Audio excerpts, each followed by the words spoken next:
Hello, everybody, and welcome to this session of the Thinkers Lounge. Today, I have a very special guest all the way from the UK. His name is Jonathan Frost. He is a physicist and a very passionate environmentalist. So, yeah, I would like to introduce Jonathan Frost. Share with us a little bit more about yourself, John. Oh, thanks, Jink. Really appreciate you having me here. And again, it's really good to connect with all the way from the UK to Malaysia. It's a real pleasure. I've only been over there once or twice. Came to see you over in Langkawi with the many days of firewalking, and that was really quite an experience. So yeah, I can't do the sob story. I'm a white privileged male from London. I went to a good primary school. I went to a very good secondary school, a grammar school. I was blessed. My parents made a big effort to get me in the local grammar school rather than the comprehensive. So it's a free school, but it's supposed to be the local elite school. And then I was one of the few to go from grammar school to Imperial College London to take physics. So I've had a standard tram tracks path from school to university to PhD to job to where I am today. Wonderful. If that was true, I'm a monkey's uncle. Indeed, yeah. So yeah, I mean, as you can hear from what Jonathan has shared with us, he has a strong background in physics, and then right now, one of his passions is really to contribute back to society, and really his thought. What really drew me into John is really his sharp mind, sharp and analytical mind.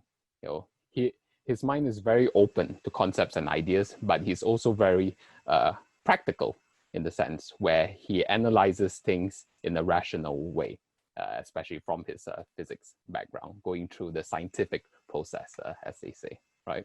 Yeah, and in the personal development world, so I dropped into the personal development world about 4 years ago, 2016, when I was introduced to events with the motivational scene. Went down to London to my first motivational event, and it was a scene that was totally alien to me. And now I've sort of come out the other side. I've realized that motivation is useful, but it's only part of the story. And now I'm turning around to the coaching industry and the high level coaching industry. And the first step is self-awareness.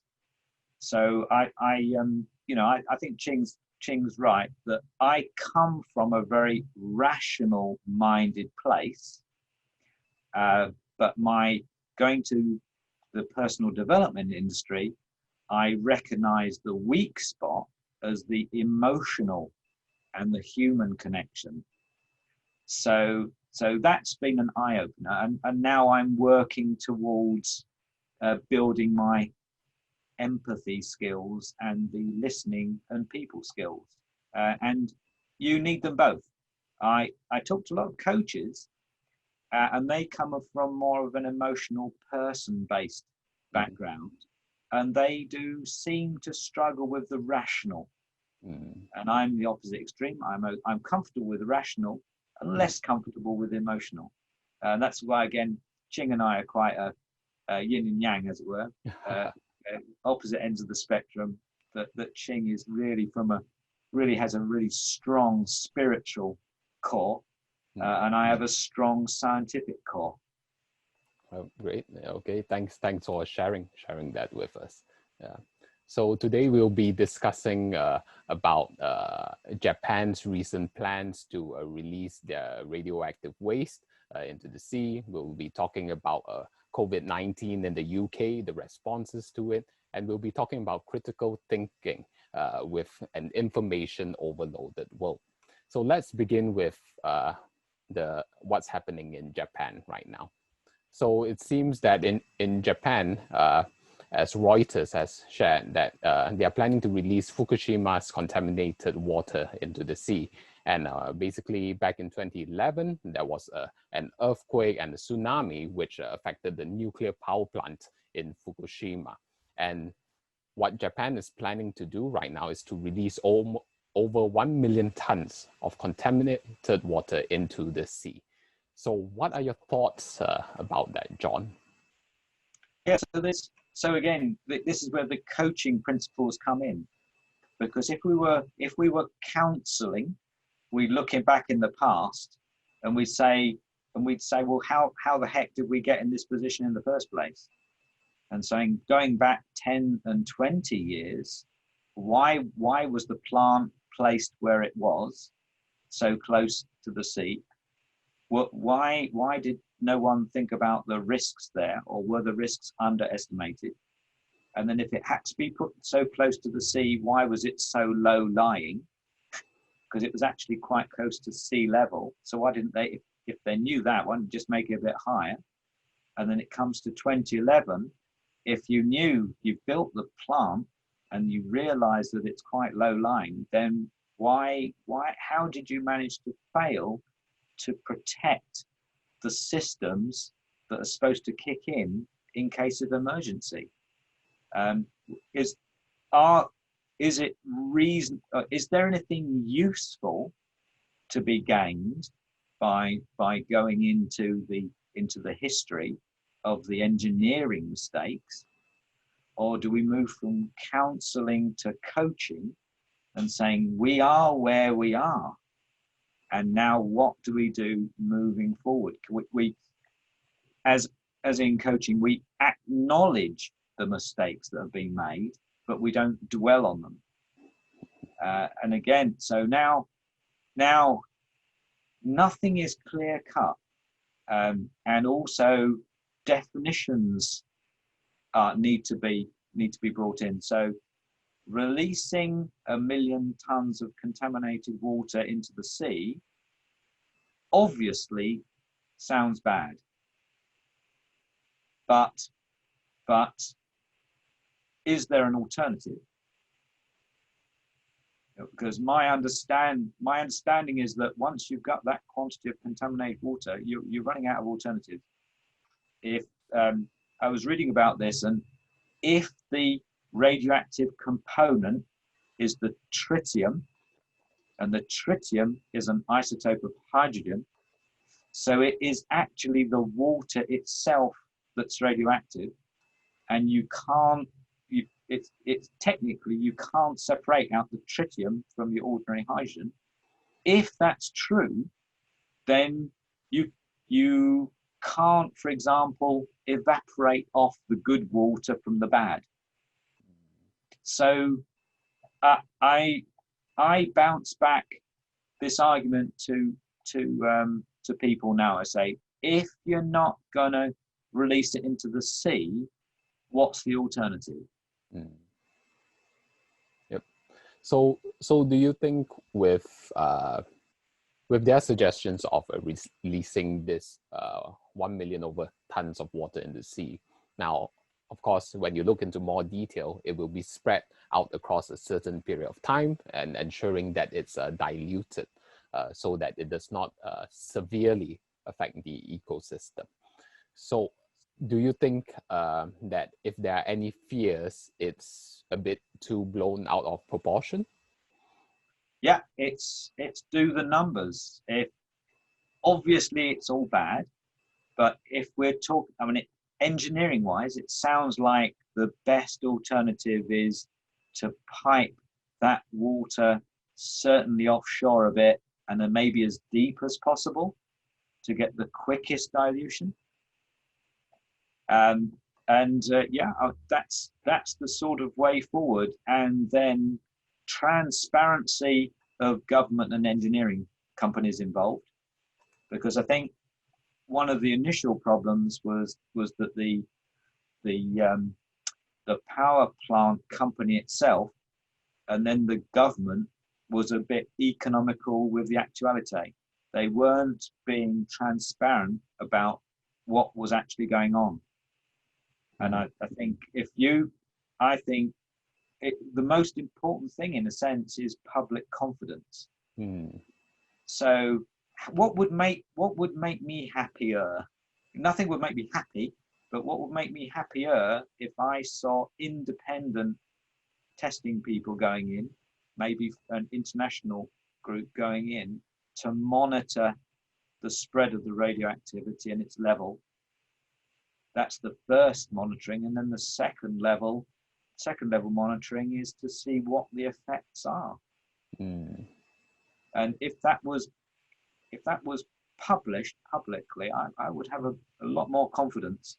Mm. So at this stage, as far as we know, there isn't such oversight. Which is unfortunate. Mm. Yep. Okay. Uh, So yeah, so who makes the so you've got to follow it back. Who makes the decision, and how can you make it so it's a win-win for them? mm, So if it's a government decision, what do they want? Do they want to be seen to be open and truthful? And is that a useful thing in their country? And would they earn good points, good standing, mm, if they showed themselves to be open? yep. Yeah. I think within the context of the culture of Japan, I feel, at least from what I know, is that there's a high level of accountability. And if you see severe incidences where there's a lack of government oversight, you would see the leaders step down from it and be accountable for it. So yeah, perhaps like what you suggested, they would be open to it, to the international community. Yeah, because I think if they can, it's always nice if everyone can be seen to win, or Yeah. perceive that they've won. Yeah. So obviously, with incidences like the Fukushima disaster, this brings back the nuclear power industry, right? As our world evolves, we are consuming more and more power as a society, and energy security is a huge problem in many countries, right? And nuclear power is seen to be one of the most efficient ways to generate power. Now, from your perspective as a physicist and environmentalist, what do you think about nuclear power, and what are our other alternatives? Yeah, so it does seem that it has to be part of the mix, because we were talking about this just before we went live, but it's a decision for is a decision against. So if you don't want a nuclear power station, what do you want instead? If you don't want to drop your living standard is based on how much energy you consume. And if you don't want to get the energy from nuclear, then what do you want to get it from instead? I'd like to go back a little bit of history, because why are we making nuclear power stations that run mainly on uranium and plutonium, which are only one step away from nuclear missiles? Do you have any idea on that one, Ching? No idea.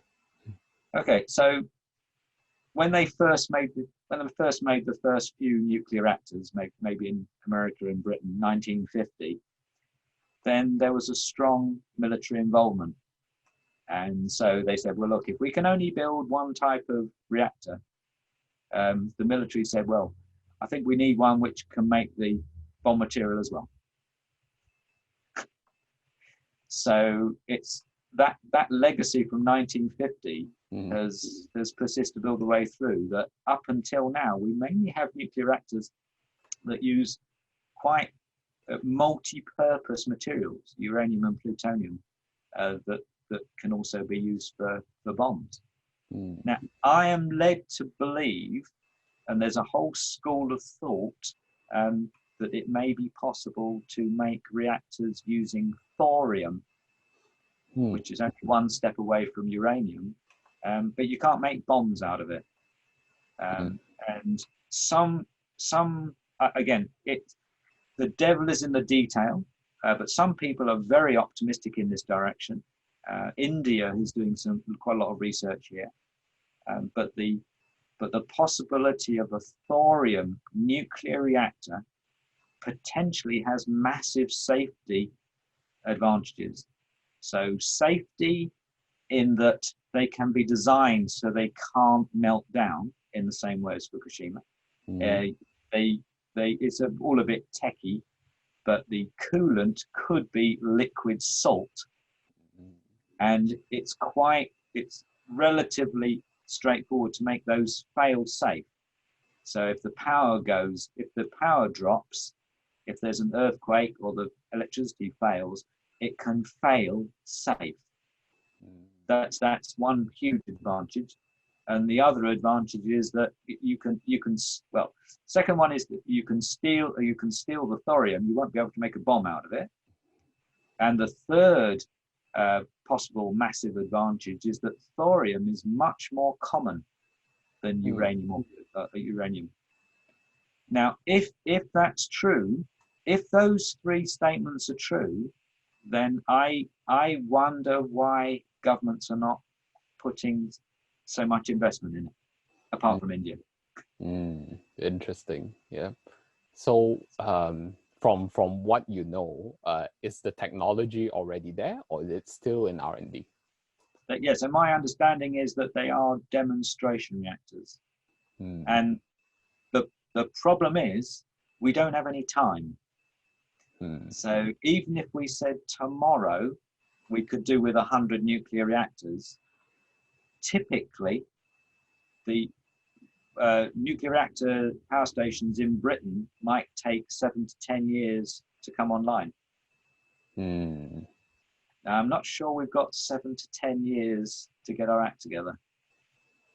Interesting. Yeah. So it sounds like if it were to take 7 to 10 years, and that's the path ahead, then something needs to fit in the interim. There's that. Yeah, exactly.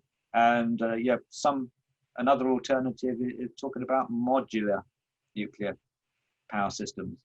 So they're small, maybe the size of a 20-ton lorry. That sort of size.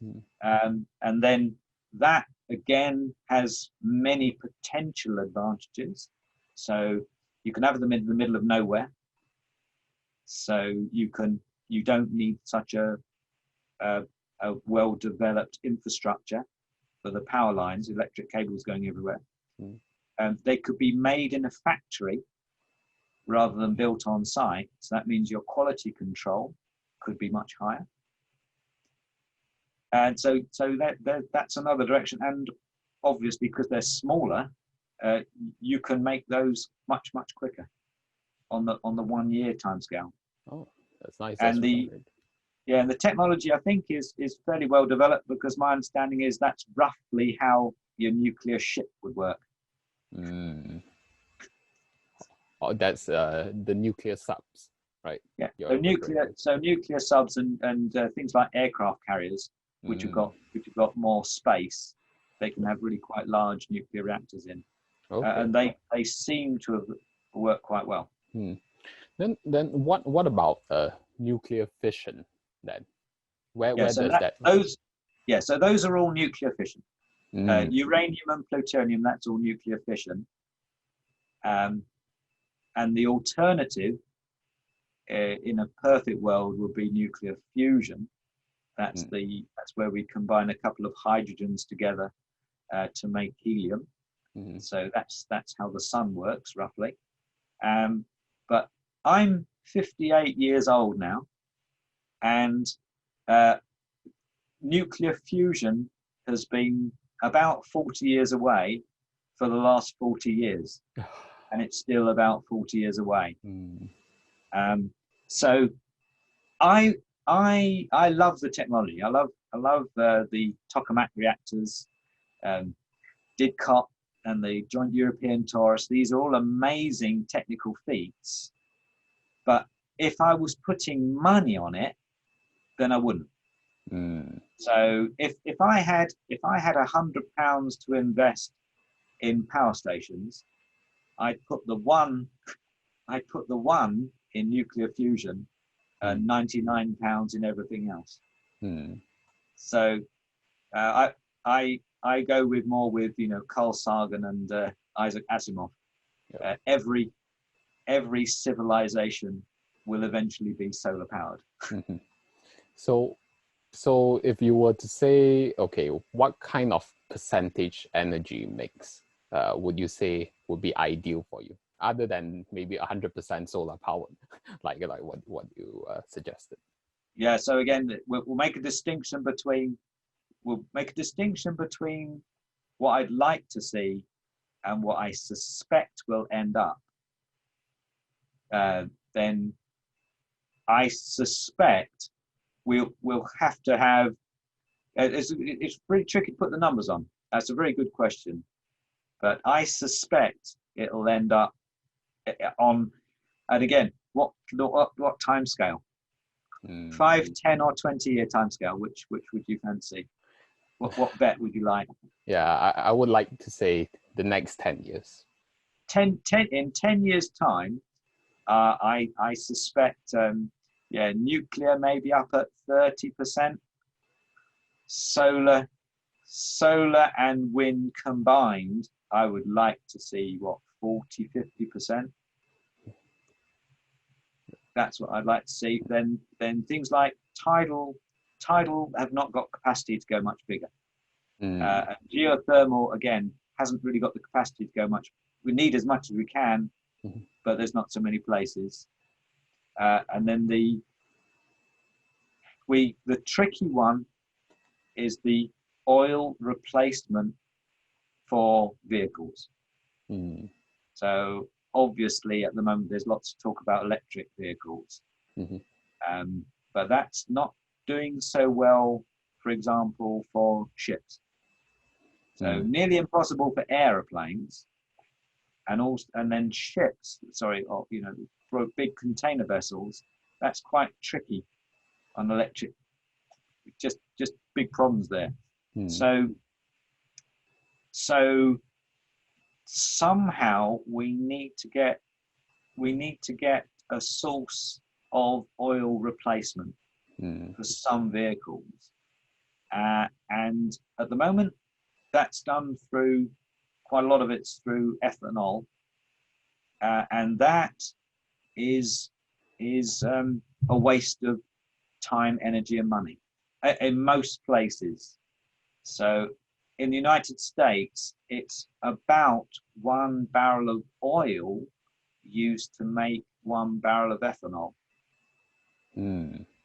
So that's not worth doing.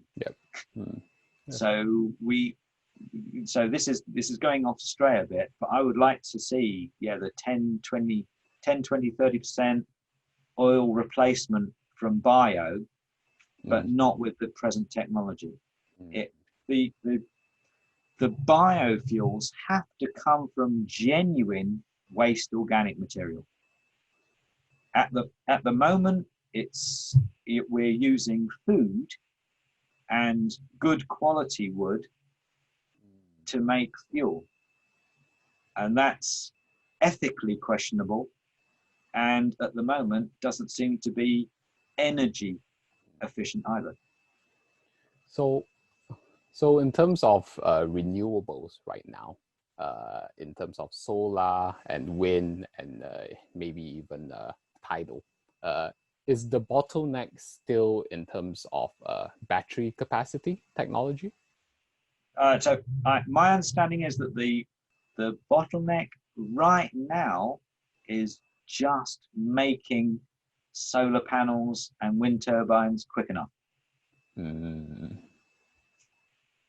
Okay, because obviously storage, and again storage is not insurmountable.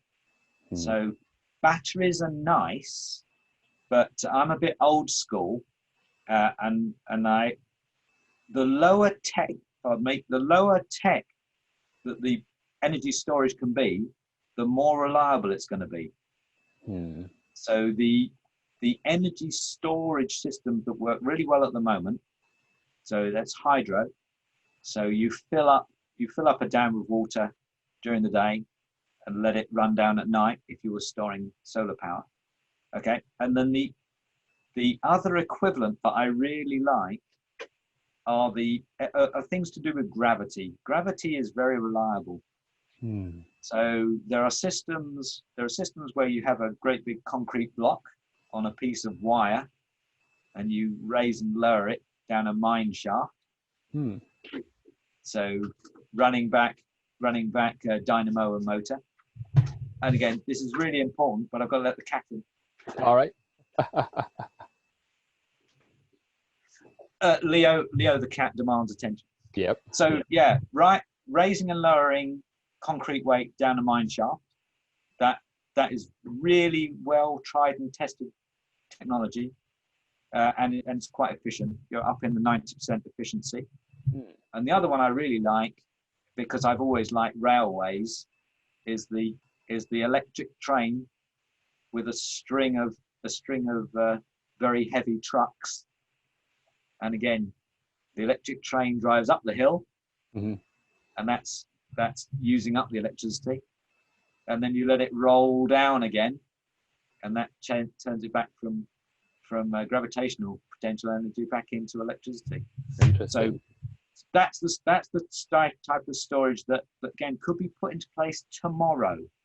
Mm. So yes, keep working on the batteries, but tomorrow reuse some mine shafts and maybe some hills. Wonderful. I think those are very practical suggestions. Well, hopefully the right people, the right decision makers could listen to this, and yeah. We talked about geothermal very briefly, and one of my colleagues, Mike Woodward, is talking to various people about using flooded coal mines. Hmm. So it's nearly impossible to open up a flooded coal mine to get coal out. Mm-hmm. And you might not want to do it for climate change anyway. Mm-hmm. The coal might be best left in the ground. Mm-hmm. But the mines get quite warm. The deeper you dig a hole, the warmer the ground is. So there is massive potential for turning deep flooded coal mines into massive heat pumps. Mm. And again, for those not blessed with the knowledge of heat pumps is a fridge working in reverse. So I'm sure you know, if you stick your hand around the back of your electric fridge, it's warm. Yep. So the heat pump, the fridge, is moving heat energy, as they say, from your bottle of drink inside the fridge, and the heat pump is moving that energy from the fizzy drink to those pipes at the back, the black pipes at the back. So just imagine if you could do that with a great big hole in the ground, a flooded coal mine, Mm-hmm. and you could use all that tapped heat, bring it up to a useful temperature, up at room level, up at ground level. It's great. Yeah. I never thought of that or encountered that suggestion. Yeah. So it's very interesting. So us entrepreneurs, one definition of entrepreneur is making the best use of undervalued resources. Mm. So if someone wants to sell you a coal mine cheap because it's useless and flooded, what else could you use it for? Interesting. Entrepreneurs, you heard that? There's some opportunity there. Yeah, the bigger the problem, the bigger the opportunity. Certainly, yeah. And you touched a bit on climate change, and I like to get a little bit about that. So in the current discussion, global discussion, you've got two camps of thoughts. Well, one where they feel that, okay, climate change is a really serious problem which could wipe out humanity. Okay, then you've got the other camp which thinks that, okay, yes, climate change is real, but it's just a cycle that our world goes through. What are your thoughts and research into climate change? Yeah, so my understanding is that it really is a 99% scientific probability that it is true and it is man-made. So if, again, going back to the coaching principle, if the only debate is whether it's man-made or not, so what? Because if the temperature is going up for whatever reason, we probably better do something about it. Yeah, I guess the question then would be, this is where the decision-making process has to come in, where we as a society decide on where resources and our attention is allocated towards. Because if indeed it is man-made, yes, more resources should be allocated to tend that site, right? But if we are making decisions based on inaccurate information, then the opportunity cost of using those resources, or rather maybe in the case of man-made climate change, taking away resources from certain modes of production, it may be counterproductive in that sense. So, as I say, my position is that the evidence that's being presented to me is that climate change is real. And so the meta discussion, which we touched on before we went live, is how to debate constructively with those in an opposite camp. So that's why all I would say is do the research yourself, do the numbers yourself, go back as far into the original data that you can see, and only believe, trust nobody. The only underlying belief that I want anyone watching to have is in the scientific method. And this takes it to a higher level, which is the scientist is comfortable with being wrong. If I was presented with evidence tomorrow that showed me using the scientific method that I was wrong, great.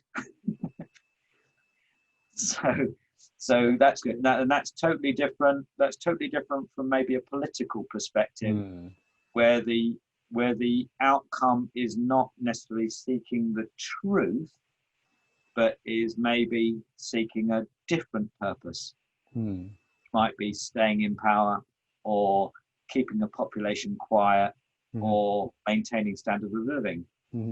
That's just a different purpose. And I think the biggest mistake we can make is mixing up scientific discussion with political discussion. Yeah, certainly. Yeah. I think that's a huge problem the world is facing right now, is the confusion between the two camps. Because again, just going purely practical, I quite like this argument that says, so say there's no such thing as climate change, and we make all industry sustainable and have cleaner air. There's no downside. You just made the place better. Yep. So I can't see the downside in working towards sustainability in general. Yeah.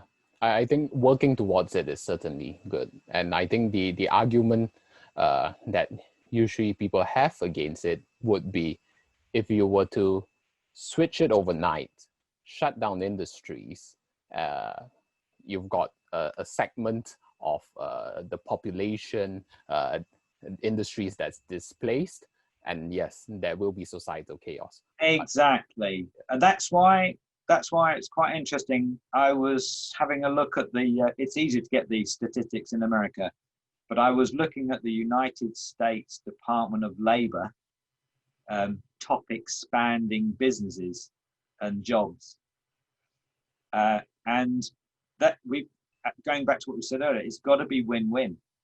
So one of the massively growing areas of business is wind turbine mechanic. And I think we're talking about 10,000 jobs at the moment. And that's when wind is providing 1% of energy requirement. So if you're aiming for 10, that's 70,000 jobs to make, please. Wow. So just make it win-win. You can't, exactly as you say, you can't say no more coal tomorrow, because it doesn't work that way. So you have to retrain.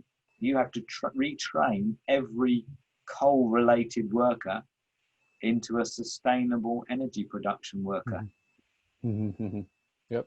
Yeah. And that's political. That's not. I suspect that's technically possible, and I think that the barrier is political, not technical. Yep. And you touched about the scientific method, right?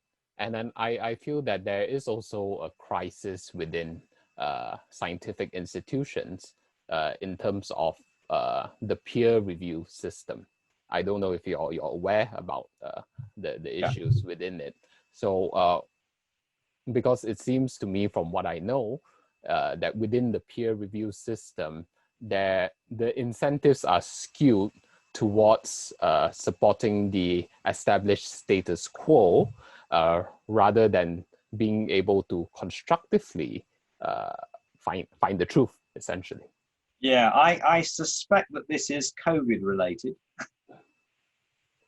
Well, I don't know. I don't know because about that. Yeah. Recently, one of the tragedies from COVID is the breach of scientific confidence and trust. And that's got as far. So the COVID related one, which is quite recent, is the peer reviewed paper that got as far as being published in the Lancet, which is obviously a very well established and mature journal. And then some people thought it didn't smell right. And then after it was published, there was a warning, take care. And then a couple of weeks after that, there's a retraction. And that paper was based on made up data.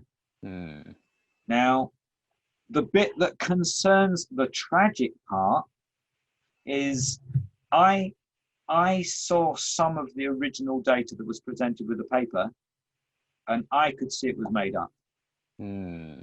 So I'm sure everyone here might think they're not a scientist, and that only scientists could tell whether it's fake data or not.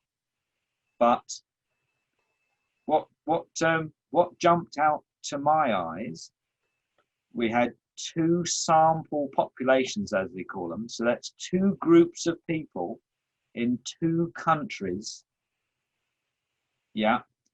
who came out with exactly the same percentage score in a certain illness or characteristic. So you've got a group of 100 people in whatever it is, Australia, and 100 people in America, and there were exactly, in both groups, 13.7% had a particular characteristic. Now, that never happens. So that jumped, and it kept on happening through the paper and the data sets. So anyone that got past the paper looked at the data for more than about 5 or 10 minutes, that's when alarm bells should have been ringing. Now, and that's the job of the peer review person. So, because I've had papers published and co-authored, and it's a slow, in my day, and again, I would hope it's the same now, but in my day, so that's 20 years ago, it's a very slow process. Your technical paper in physics will go to maybe 2, maybe 3 referees, and they'll pick it apart. And that's an anonymous process as well. So they don't have to say who they are, so they can be totally honest, and they'll pick your arguments apart. They're saying, prove it, prove it, prove it. And you have to convince that anonymous arbiter that you're being honest. So that's my biggest concern about this latest debacle. The science papers don't seem to be going under good enough quality control. And some of the original experiments related to COVID treatments are not being done right. Yeah, and that poses a huge problem, I think, in general for science, right? Yeah. Because people tend to generalize the outlier case to the general. Exactly. Yeah. And that's the very deepest concern I've seen.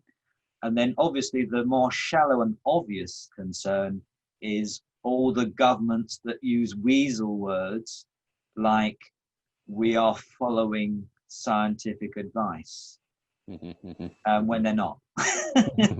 They're cherry picking. Yep. They're choosing what they want to hear from the scientists. Because the whole point about science, as I'm sure the audience and yourself are picking up right now, I am being very cautious with my words.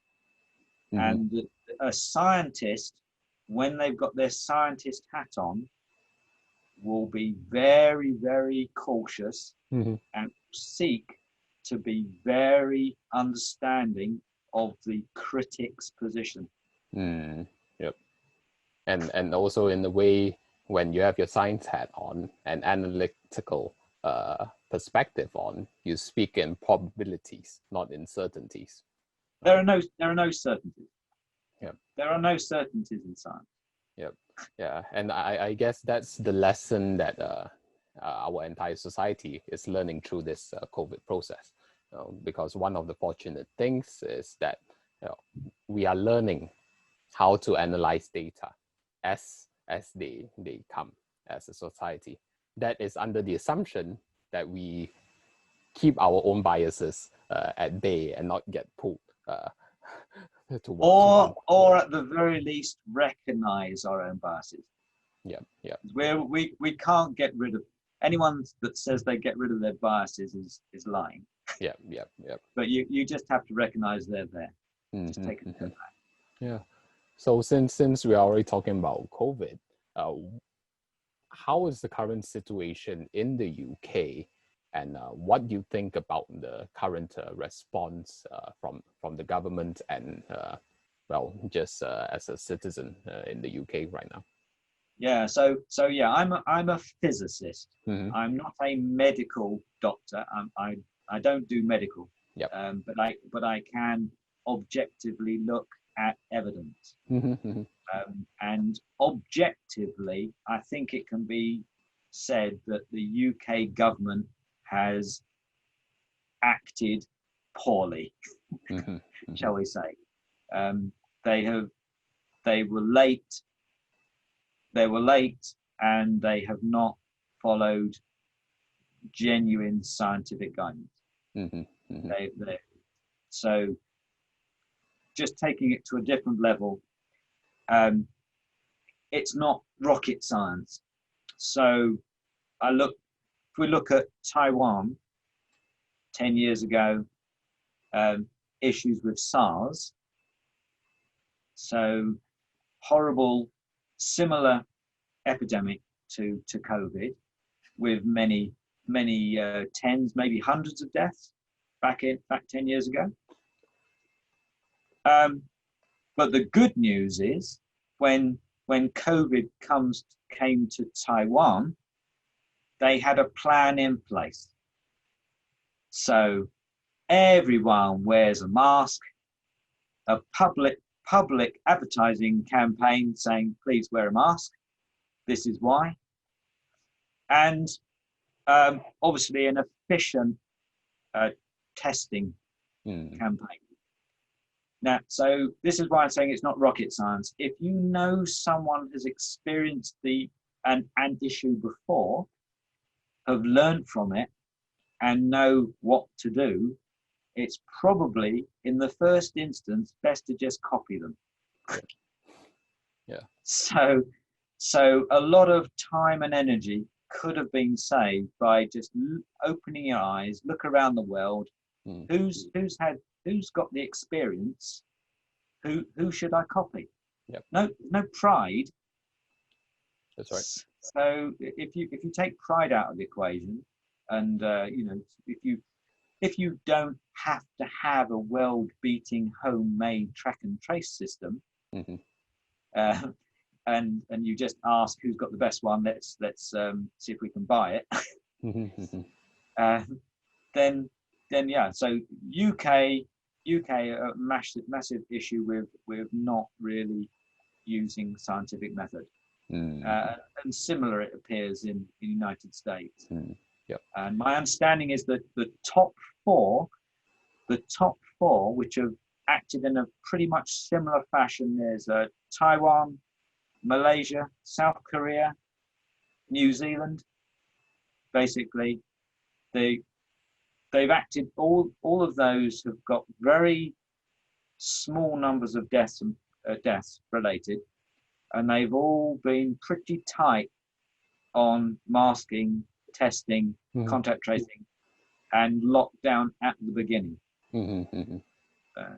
Yeah, it means like what you mentioned, especially for the Southeast Asian countries, we've went through SARS, so we are very well aware of the importance of having the systems in place, the proper policies in place, and I suppose also coming from an Asian country, we tend to be more compliant to authorities as well. I've heard that, and in Sheffield, even before COVID, we've seen the students from Hong Kong, for example, who were wearing a face mask in Sheffield because maybe they had a cold, and their natural inbuilt sensibility was to protect other people. Yeah. So because the whole, as we know, that your face covering with SARS and COVID is mainly to stop you contaminating someone else. It doesn't guarantee you protection from other people. It's to stop a major contamination from you getting out. And although you say South Asia compliant, I think if there'd been transparency and consistency, I think people would have got it immediately. Just cut. Cover your mouth when you sneeze. We're just one step away from that. This one's a bit more nasty than the common cold. So we're asking you, please, everyone wear some kind of face covering. No exceptions. And I think the problem is also in terms of the mode of communication. And like, for example, there's a lot of countering points when it comes to wearing face masks, because yes, the main goal is to prevent the spreading of the virus rather than protecting yourself. And I find that the problem comes in is when authorities or people who support masks, instead of saying it's just to protect yourself, protect the transmission of the virus. They go towards protecting yourself from the virus, and then that's where the counter argument comes in and gains strength, right? Yeah. So exactly. If someone said to me, please do this because you're going to help other people, then that's a very strong argument, rather than do this and protect yourself. Yeah, and I find that like what you mentioned. You mentioned that you aren't a medical professional or whatsoever, but by virtue of you being a scientist, you have the lens and analytical skills to understand the statistics, right? And exactly, and some of them are really simple as well. Is that it seems common sense that diseases come out in droplets that you cough and spit out. That seems really easy to understand. So I've seen the video that shows the person coughing and spitting with and without the face mask, where the video is taken, where you can see the track of every particle. Now, once you've seen that video, that shoving a piece of cloth over your face cuts it down by it reduces it to 1%, even if it's just a piece of cotton.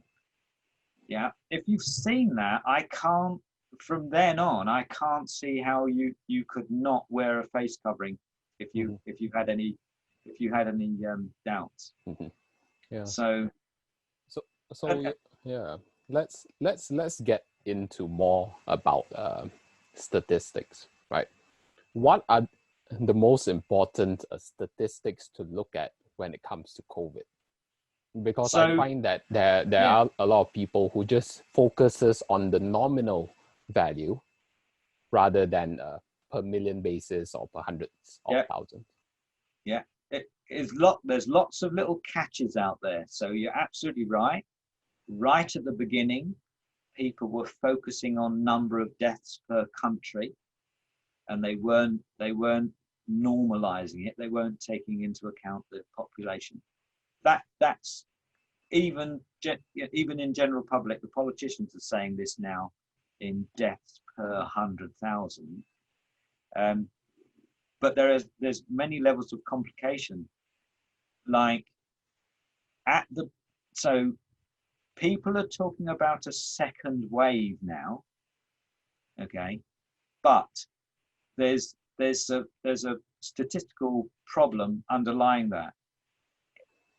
In March, first wave, so-called, then only the people that were obviously ill were being tested. So you're probably everyone that's coughing and spluttering is probably going to come out positive. And if there were any false positives, there were so many real positives, it didn't matter. Okay, back in March. Now we're trying to test everybody. The rate of positives is small because most people are mostly well, and you're testing to be on the safe side. Yep. But that means now the false positives are a much higher proportion of the positive test. Okay, so what you might be seeing now is a statistical anomaly, as they say. So if you base your political lockdown on a second spike that isn't really there, that's not ever so clever or scientific. And that's only going scientific, because at another level, they're saying that the lockdown is not the most efficient way to reduce transmission anyway. Mm-hmm. Mm-hmm. Because the other, right, totally different statistic. the the risk of death from COVID is a really strong function of age. Yep. In technical terms, it's what exponential or logarithmic when you look at it. So you're 10 times, you're roughly 10 times more likely to die of COVID if you're 30 than if you're 20. Mm. And 10 times more likely to die if you're 40 than if you're 30. Wow. So me up at 58, I better be a bit careful. Mm-hmm. Mm-hmm. Now, so that should have influenced policy Mm. because not everyone is created equal. Yep. You've got your random risk of picking up COVID, but then once you've got it, if you're older, you then have a much higher risk of it doing some harm. Mm-hmm. Mm-hmm. So it needs a bit of thought, but maybe like they've opened the schools, maybe you open the schools, but you make sure the teachers are younger rather than older, maybe. Mm-hmm. Yeah. And then So the argument would be then, if you open up the schools and these kids bring it back to their households with adults or parents who are of a more higher risk level, then that's another level. that's right. Yeah. That's right. But also what they're saying is that because the younger people don't express the symptoms as much. And if the symptom is coughing and sneezing and spluttering, then if they go home, they're not going to present such a high viral load to their parents and granny than say it was an older person. So yeah. Mhm. That's and that's another aspect. Yep. Yep. So yeah, say like in the workplace, if it's an office environment, do the older members, the older workers, just need to take a bit more care? Mm. Do they want to be encouraged to do more homeworking than the younger people? Mm-hmm. Yep. Yep. So yeah.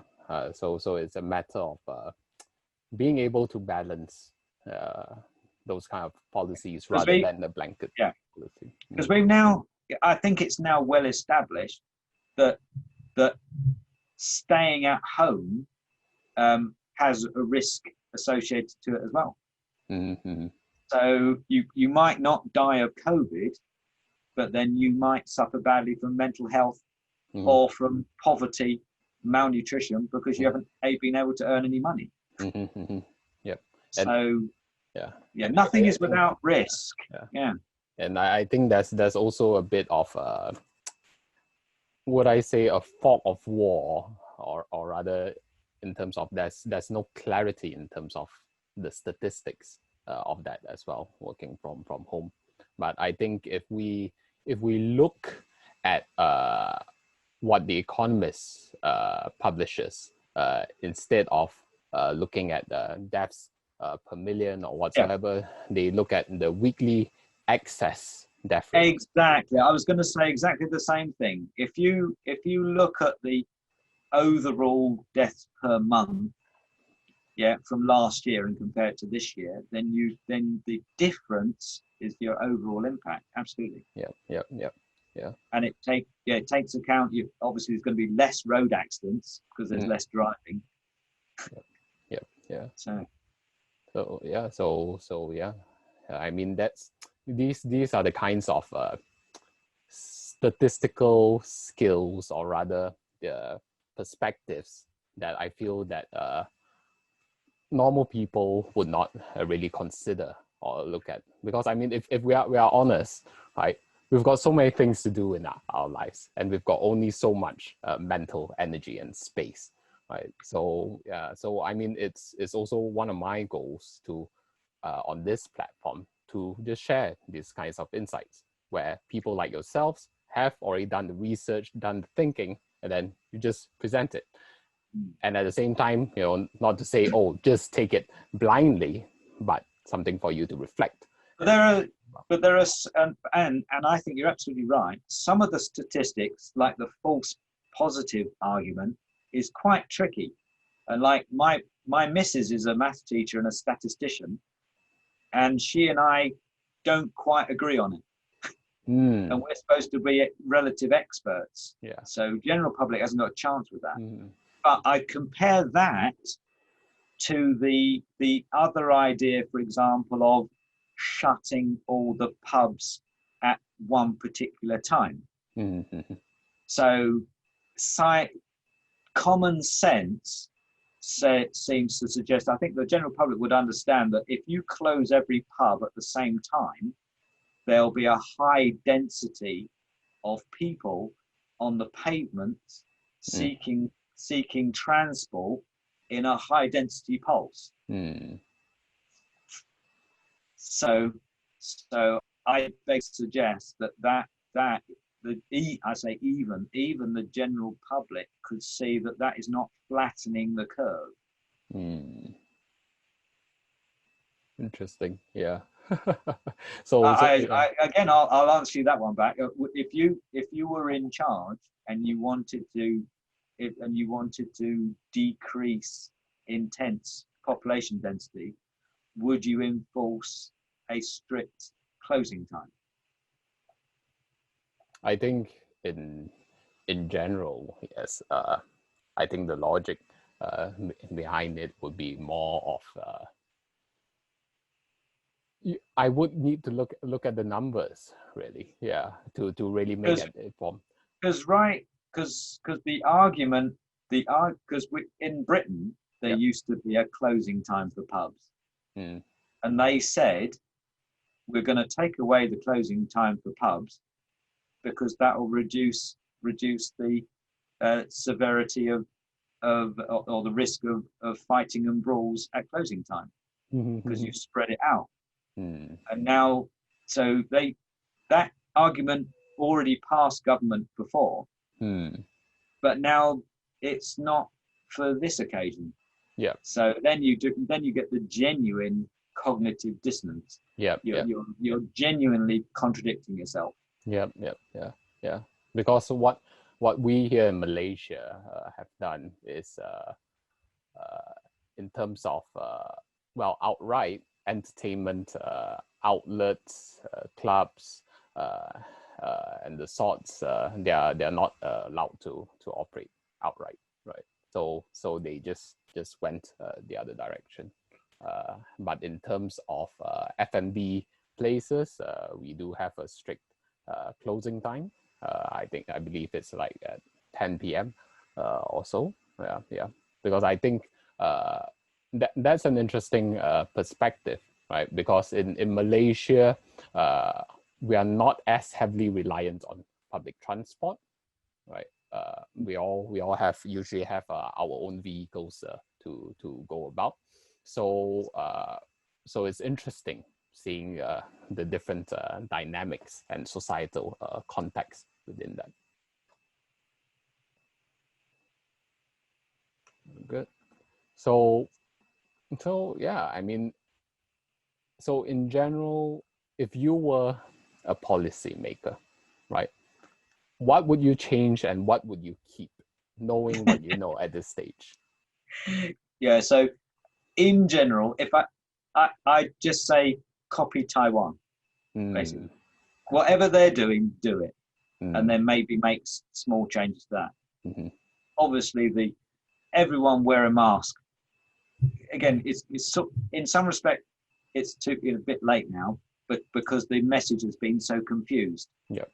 Because I did want to bring that one up as well. So, Fauci in America, at the beginning of the COVID outbreak, he said, "Don't wear a mask." Okay. And recently, he's been giving interviews in public saying, we only said don't wear a mask because we were worried about shortages. Yeah. Now, this and that comes back to transparency. So I think I genuinely think that everyone wants to do the right thing. Everyone wants to do the right thing. So you'll do the right thing if people are honest with you. Yep. So if Fauci had said right at the beginning, look, ease up on, look, wait a minute, use a like, because they flip-flopped to that as well. They said, wear a bandana, just wear a scarf. So if they'd have said, look, it's a bit tough, can you keep the really good stuff for medical people? But in these first few weeks, while we get our supplies ready, can you just stick a scarf around your head? Yeah. If they'd have said that, look, something is better than nothing, and please, wash it once a day. And then look, oh, good, supplies are bucking up. We'd like you to upgrade to a nice mask. Yeah. So if the politicians have been honest right up front, it will be the same message day 1 to day 300. Just wear a mask if at all possible. Yeah. So again, there have been issues with testing in Britain. There have been stories of people having to go hundreds of miles to get a test. And again, we mustn't just criticize governments. If there's a problem, you've got to present a solution. So my solution on this one was just bag these samples up and bang them in a plane to Taiwan. You don't, there's plenty, it doesn't take, just get the system together in their little bags, send them to a testing place that knows how to handle them in mass, because the samples don't need to come back, just the results. Yep. So the plane can go out there with samples and come back with masks, for example. Yeah. So that's the idea. So So consistent. If I was in charge, consistent message. Yeah, and this business about keeping businesses open, bearing in mind got to reduce the risk to older workers and customers. Yep. Yeah, and I think it's in terms of like consistency, right? Because the challenge I feel for politicians or public figures is that they have to be perceived as being consistent in their positions. But at the same time, given the current situation is so fluid, new information is being presented, right? And you need to constantly adapt accordingly. And then that's where they get all dodgy. Yeah, and again, if there's any bad science lurking around, that really compounds their problem. So I get that. Yeah. But there are something I'm not going to let them get away with that easily, because wearing a mask is pretty common sense. I can't that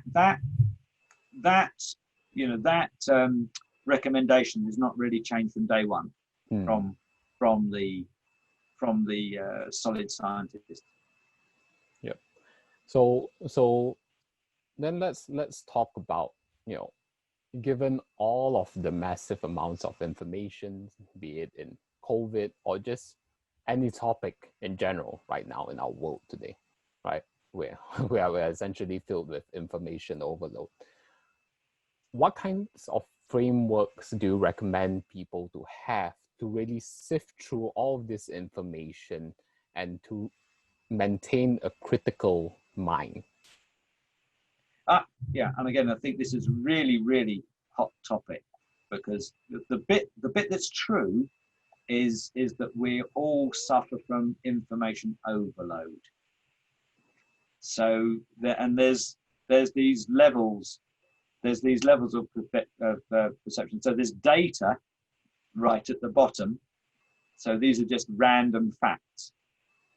And then there's information, which is slightly collated.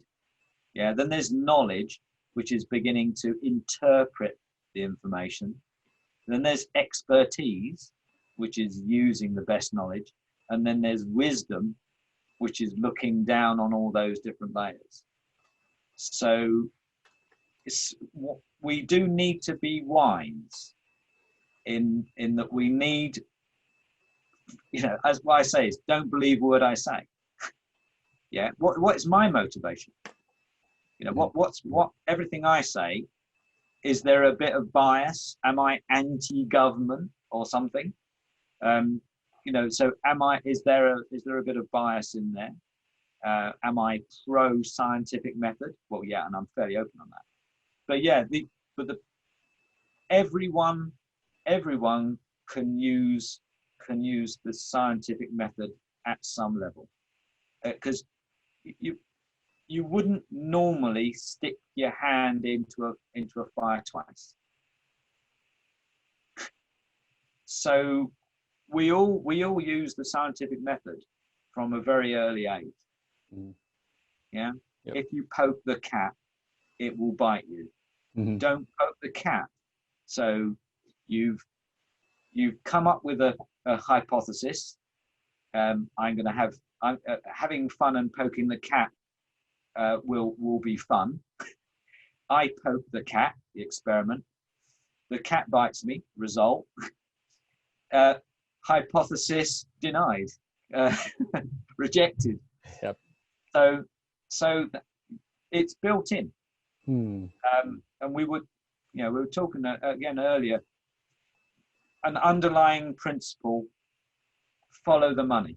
If you look for the biases, who wins out of this? And again, follow that money. Yep. So is there any taint to someone's decision? Now, so talking about the method of hypothesis testing, hypothesis creation, right? So there's the whole concept of type 1 and type 2 error, right? And I feel that that's the challenge that please explain what you mean by those. Right. Okay. So I always keep getting confused which is which, right? So type 1 error, correct me if I'm wrong, okay, is basically if your results is true, but you deny it. Is that correct? I'm not familiar with these terms directly. Okay, let me just search them, just to be sure. But yeah.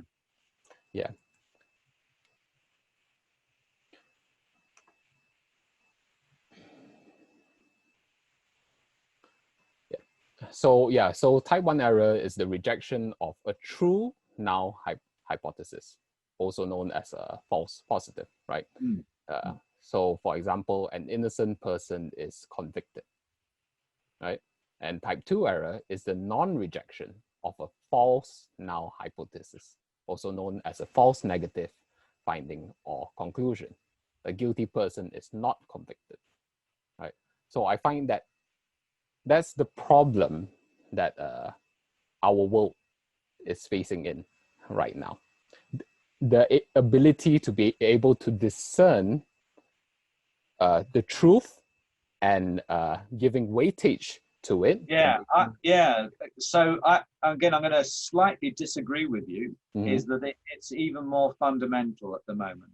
It is that at the moment, so in general, if two scientists argue, they don't argue about the data.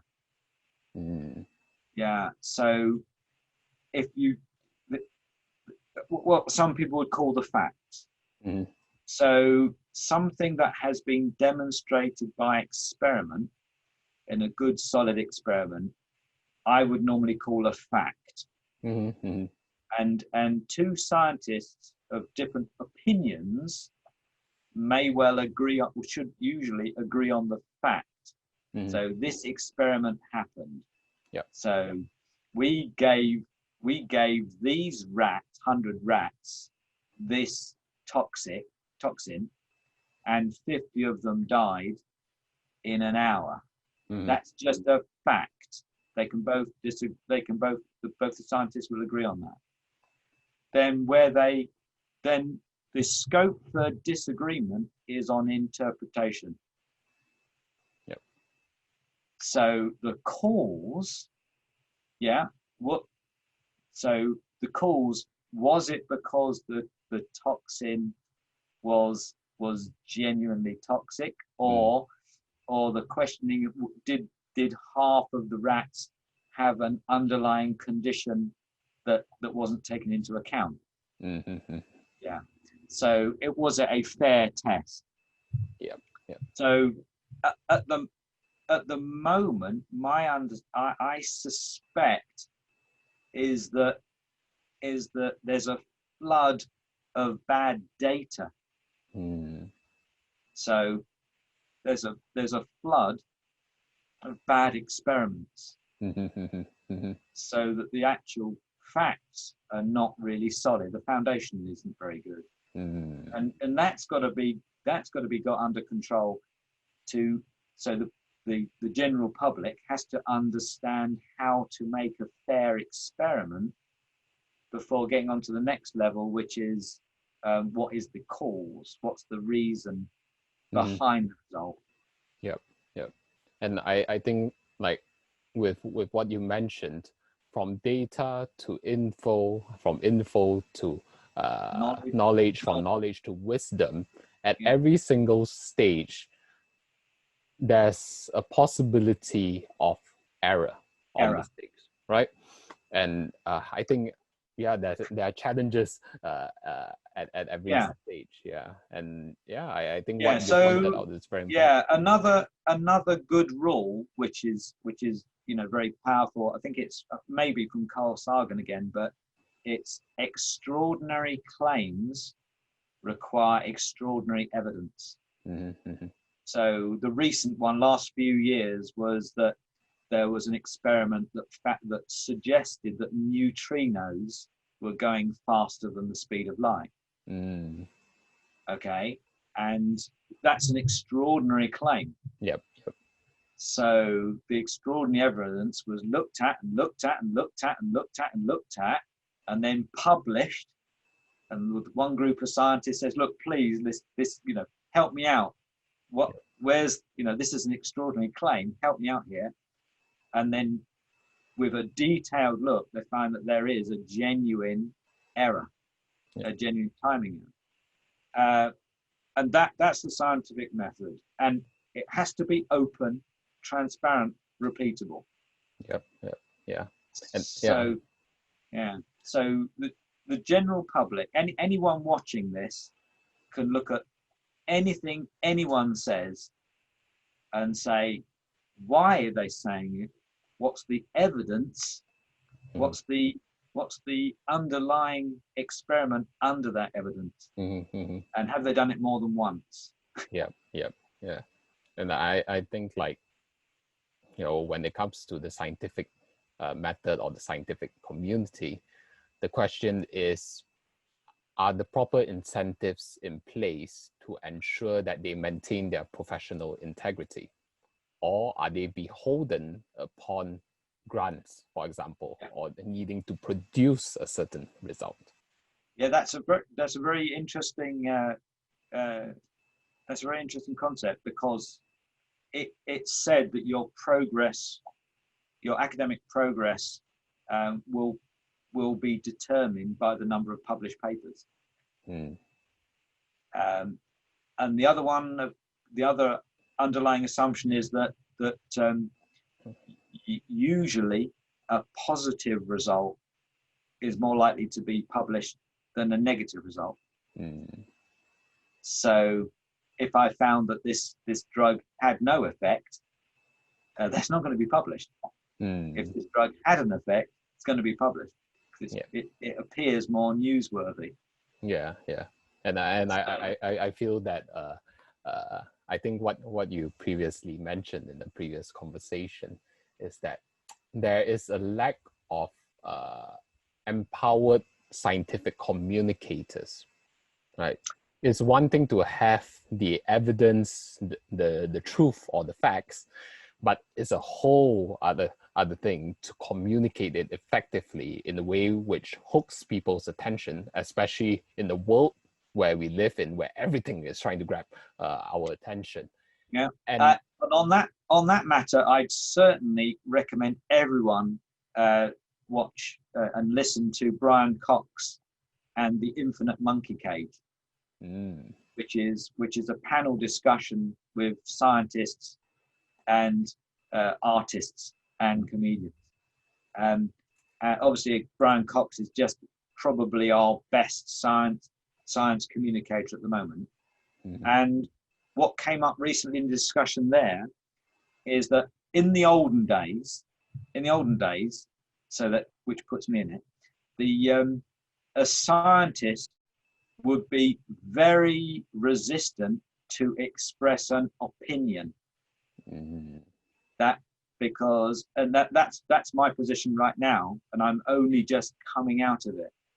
Um, so, but I'm now. So again, it's a bit of self-awareness here. So with my scientific hat on, then I'm very cautious and I present the data and the evidence. But what Brian Cox is saying is that nowadays it's probably fair to let scientists have an opinion as well. mm, So he gave the example to do with climate change. Said, so scientifically and I'm pretty much in line with him on this. So as a scientist, I think the evidence seems to suggest we've got climate change, and the balance of probabilities is that it's man-made, and that's my scientific opinion. mm. And my political opinion is, better damn well do something about this damn fast now. Yeah. Um, so that's my personal emotional opinion. Yep. It needs to be sorted now, not Yep. not bumbling along for another 10 years, because we might not have 10 years to bumble along for. Yep. Yeah. And I think, yeah, it's important to be able to empower the scientific community to be able to have a space to express their own opinions based on the knowledge that they have within the context of full disclosure as well. Yeah. But I think also the challenge is that in our bite-sized sound bites, less than 1 minute world, opinions tend to be taken out of context, right? You say something from an interview, people will chop it up and say, hey, look at what the scientist is saying. This supports my opinion, and that's where a whole load of problems. And that's where the education in critical thinking needs to come in. So when you look at the news, what is the news's agenda? Yeah, we know if it bleeds, it leads. Yep. Yeah, the multinational media, the mainstream media, they thrive on controversy, and they will make controversy where there is no controversy, just to get the viewer number up. Yep. Yeah. I like what Nassim Nicholas Taleb says, the author of The Black Swan.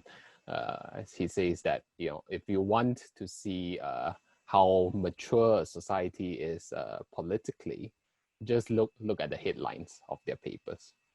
So, for example, if you look at countries like Switzerland, the headlines of their papers would be, it'll typically be very boring, right? There's nothing much to sensationalize about, right?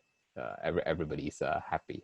So hopefully our respective societies can get to that stage where we don't thrive on controversy, but in terms of focusing on practical solutions, not dehumanizing opposing camps, being able to work together, and like what Buckminster Fuller says, we are all in this together on spaceship Earth, essentially, right?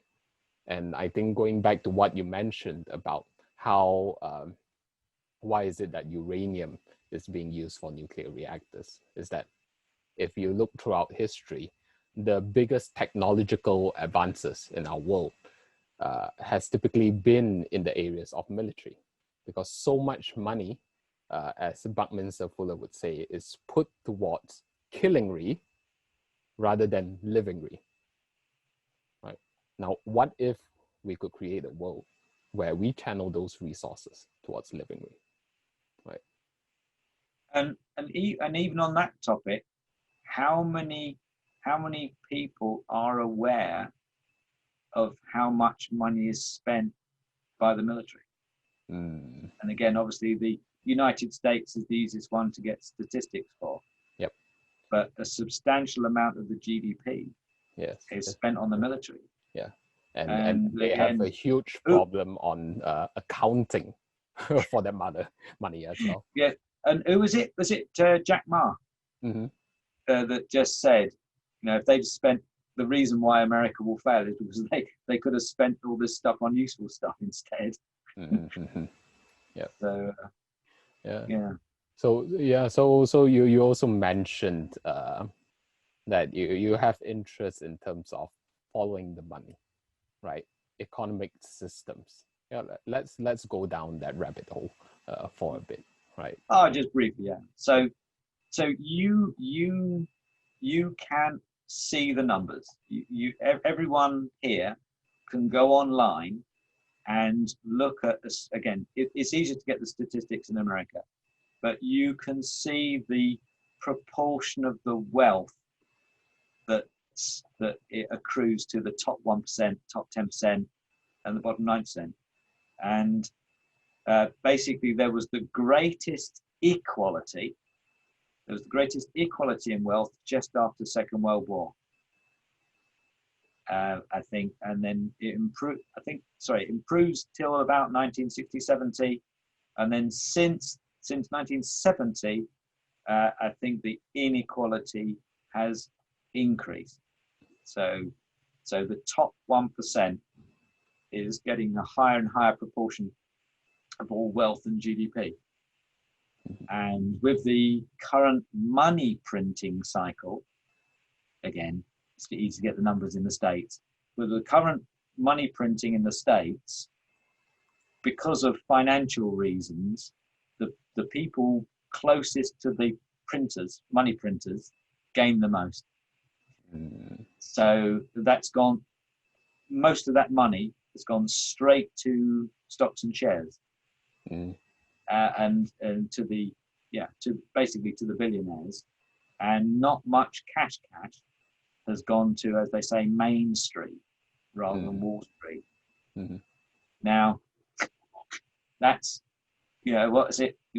Is it Plutarch says, basically the end of every civilization comes when the inequality between the richest and poorest comes too great. So it doesn't bode well. And I, in some sense, that seems to be pure cronyism.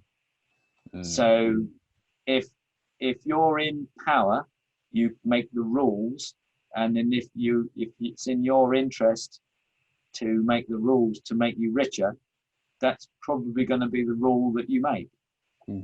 So there's something fishy there. But it reminds me of the story of geese and golden eggs, because the middle class, so the very poorest in society, they obviously need to be supported,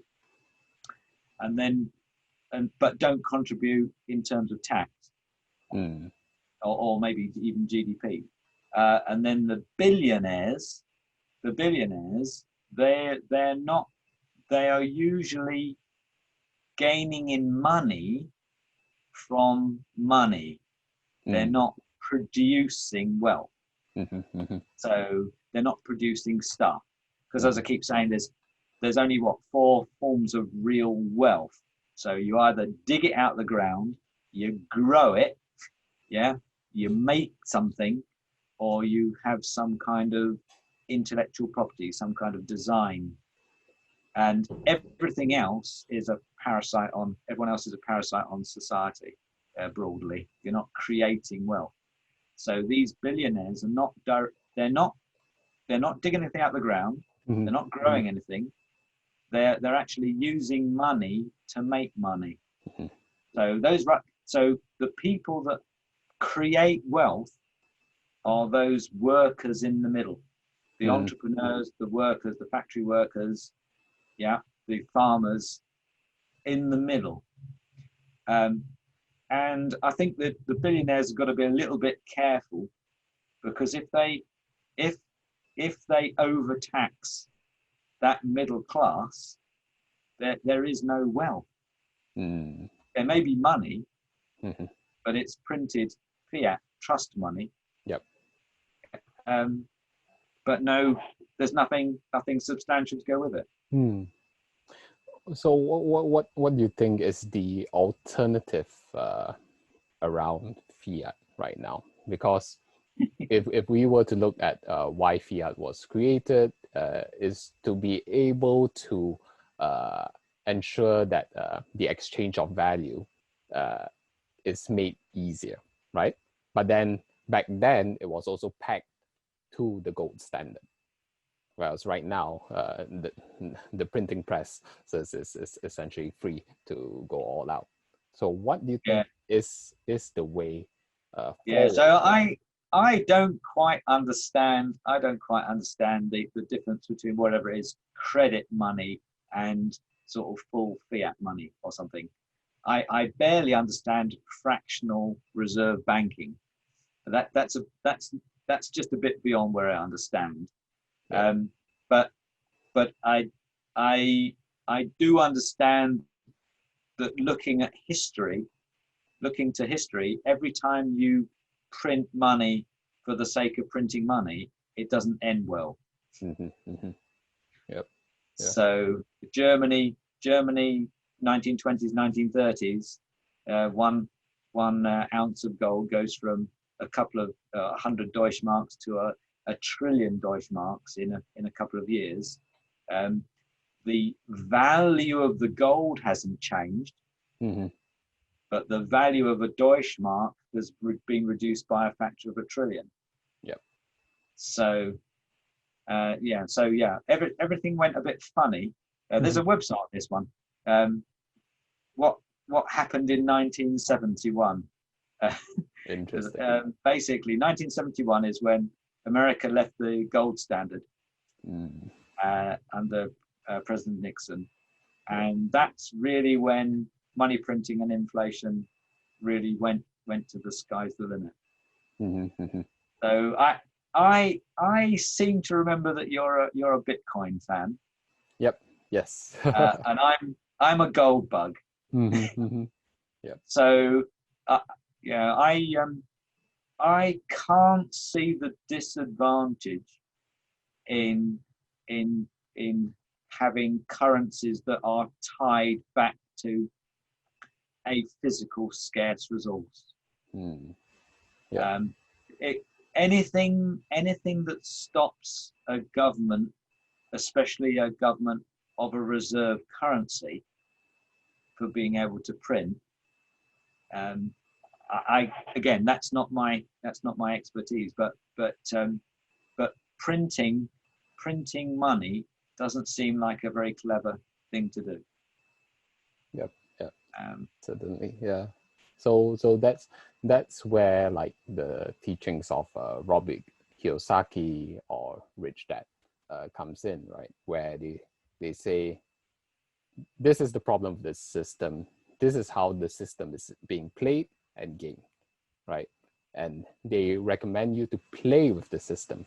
Now, of course, the question is, to what extent do you continue going with the system, playing with the system, and shifting it towards real wealth?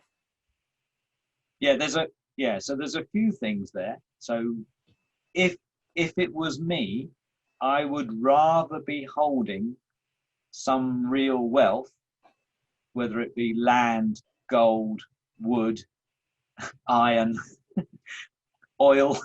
I'd rather be holding that physically than a piece of paper and a promise of something in the future. That's one part. The other broader topic is whether we are coming to the end game. Because this exponential growth in money, say, started 1971-ish, and it's been going on and on for obviously some considerable time. But you can't do these things forever. And some people that I watch, like Grant Williams, is it Peter Schiff, Steve Keen, met some more and more people are not so much talking about Great Reset as end game. Because I'm a naive scientist and physicist, and I look out the window and I look at pictures of America. If the money has gone up by a factor of 1,000,000, or 100 or 1,000, why can I not see 100 times more roads, buildings, or stuff? So having that as a hypothesis, the experiment I would propose is, what if you reset money tomorrow? What would change? Who would notice? That would be very interesting. The thoughts that comes to mind is that people who are playing purely on the money game and speculative arena, debt arena, they would be broke. And then people who are actually generating value, would be the wealthy ones. And of course, there is also a place for the financial system and the banking system where they facilitate the transfer of wealth as well, in order for the economy to grow. Right? And I lost the plot. When they said derivative. Yep. So if you can take a bet, if you can buy a financial option on whether another financial option goes up or down, I think we're losing the plot. Yes. Obviously, a free market, a stock market where you say the share in this, stocks in oranges. It's stocks in oranges. If there's a bad harvest, I want to protect myself from a bad harvest, so I invest in futures or whatever. I can see that, so you can stabilize the market. But a bet in a bet of whether the price goes up or down, that I struggle with how that creates value. I think the typical justification behind that is essentially repackaging the risk and just trying to pass it on to whoever will buy it. Right? Exactly. But what happened last time when the banks repackaged the risk? They realized that the risk was repackaged and sold back to themselves. So as Nalim Tassib said, it's not really, it's a bit of a fake. It's a fake insurance because you're insuring yourself. Yep. Yeah. So yeah, and I think also that there, in terms of the transparency of those products, were also in question. Because on that line, is it correct that Deutsche Bank has, I can't remember the number now, is it 1 trillion, 11 trillion in derivatives exposure? Oh, I'm not clear on that. Yep. It's a massive ratio of their nominal book value. Mhm. So again, how the derivatives market can be 100 times bigger than the world GDP. Yep. Mm. Yeah. Oh, And yeah. there's another thing I don't understand. Another thing I really don't understand is high frequency trading. Mm. So how you can have an financial advantage in front running a bid that's going in for a stock because you've got a better link to the stock exchange. Yep. That doesn't seem to create value for me. I Mhm. can't see an increase in value there. Yeah. And I liked the potential solution there, Yeah. which was a 1 cent fee on every transaction. Mm. Interesting. Yeah. Yeah. And Yeah. that might stop you doing 1 million transactions a second. Yeah. And then I think the high frequency traders would argue that they're providing liquidity in the market Mm. of the sorts. Um, And then you see that the spreads will get thinner through the process. Right. Yeah. Again, this is getting beyond my expertise, but it doesn't smell right to Yeah. me. Yeah. I think uh, the book, uh, I think it was The Big Short that covered this issue of high frequency trading and the sort. Yeah. Let me just search. Is it who's the author of The Big Short?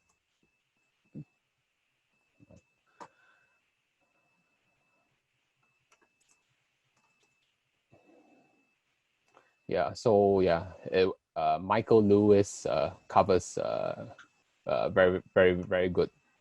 Gives very good insights into high frequency trading and the issues surrounding it. So yeah, I definitely recommend people to look into it. And I think one thing you mentioned about the fractional reserve banking system, yeah, it was something that really opened my eyes when I was going through my uni in economics and finance and understanding money and banking. So it was a shocker to me at that time where to think that actually the banks don't have my entire deposits, right? And depending on which country you're in, banks may be allowed to only hold, let's say, 10% or 4% of your deposit and just loan out the rest. So to me, that's a very high risk kind of issue that And but even higher risk than that was when the banks got into gambling, into derivatives market.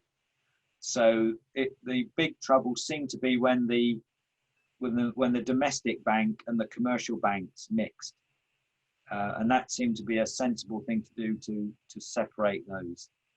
So you had the domestic banks which could do fractional reserve, but at least that was like limited. But then the commercial banks that were playing with derivatives with extraordinary exposure had to be kept separate.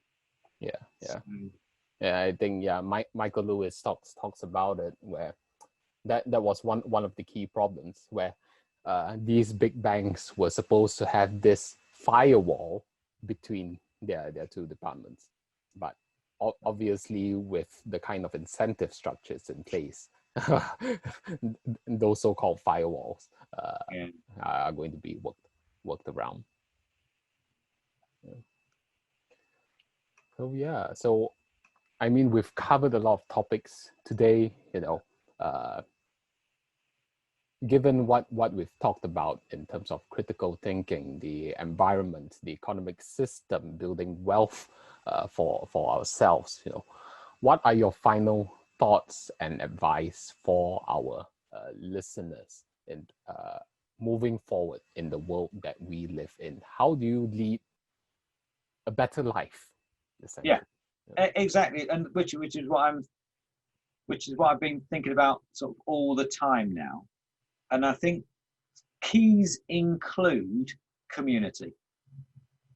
Yeah, you will not get through the next 10 years without strong local community or even strong international community. If your governments decide to have trade wars or break down in border control, then you're gonna need to be more resilient, and you build resilience by building a strong community of people and a base of community skills where you all each add value one way or another. Yeah, it's all very well, these ideas of digital this and digital that, but I certainly would recommend building practical skills that you can help your community with, whether it's growing some food, or fixing this or that, fixing something mechanical, fixing furniture, gardening, caring, talking to local people, Mhm. helping, looking after young people, teaching. Mhm. I think the future is in this community trust, Mm. basically. Resilience, also, yeah, making sure you've got real wealth, you're offering real value and accumulating real wealth. And if we're going to get problems with energy and oil, then the underlying principle is to be happy with less stuff. I think that this is something that this is part of the good news for COVID for me, is that I've never been as close to my family. So over the last few months, we've seen the family more physically and virtually more over the last 6 months than in the last 10 years. And we're all, a lot of people seem to be recognizing the discussion, the community is more valuable than the latest new toy. Mm. Even valuing a nice meal out, an experience, again, more valuable than a new toy, than a new electronic device. Mm. So valuing experiences over stuff. Mm. That's not only community building, but it's also eco-friendly. Mm. Wonderful. So that's the direction I'm looking. Yeah, I love your holistic look at it, and I always love tapping into your mind, because you always want to look at the entire ecosystem. You know, how is it that the ecosystem supports itself and is sustainable, right?